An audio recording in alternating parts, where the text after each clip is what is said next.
Hello everyone, welcome to long designers. ఈరోజు ఒక designer blouse చూద్దామండి. ఇది వచ్చేసి క్రేప్ సారీ, జార్జెట్ క్రేప్. దీనికి వచ్చేసి కంప్లీట్గా సిల్వర్ వీవింగ్లో వచ్చిందండి సారీ. సెల్ఫ్ కలర్ బ్లౌజ్ ఇచ్చాడు. సో దానికి మేము ఇలా డిజైన్ చేసామండి. సారీ కలర్నే హైలైట్ చేసాము. ఇక్కడ కర్దానా అండ్ జర్దోజీతో మీకు ఇలా ఒక నెక్ లైన్ ఇచ్చామండి. సో మిడిల్ పార్ట్ వచ్చేసి మీకు ఇలా హై నెక్లో నెట్ అటాచ్ చేసి ఇలా వర్క్ చేసాము. డబుల్ లేయర్డ్ వర్క్ అనమాట. సో బ్యాక్ నెక్ అంతా కూడా మీకు ఇలాగే వస్తుందండి. సో ఇది వచ్చేసి పింక్ కలర్ థ్రెడ్ యూస్ చేసాము అండ్ కర్దానా సిల్వర్ యూస్ చేసాము. సో ఓవరాల్గా బ్యాక్ నెక్ అయితే ఇలా ఉంటుంది.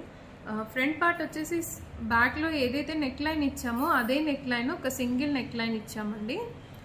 హ్యాండ్లో వచ్చేసి ఇలాగా నెట్ అటాచ్ చేసి ఇలా వివింగ్ ఇచ్చామండి. నెట్లో వచ్చేసి మీకు సేమ్ యాజ్ బ్యాక్ నెక్లో ఏదైతే డిజైన్ వచ్చిందో ఎడ్జెస్ అంతా కూడా ఇలా జిగ్జాగ్గా ఇలా ఇచ్చామన్నమాట. సో ఇది వచ్చేసి ప్యాటర్న్ బ్లౌజ్లో చాలా బాగుంటుందండి. మీకు సారీ హైలైట్ అయిపోతుంది. ఓవరాల్గా లుక్ అయితే ఇలా వస్తుంది.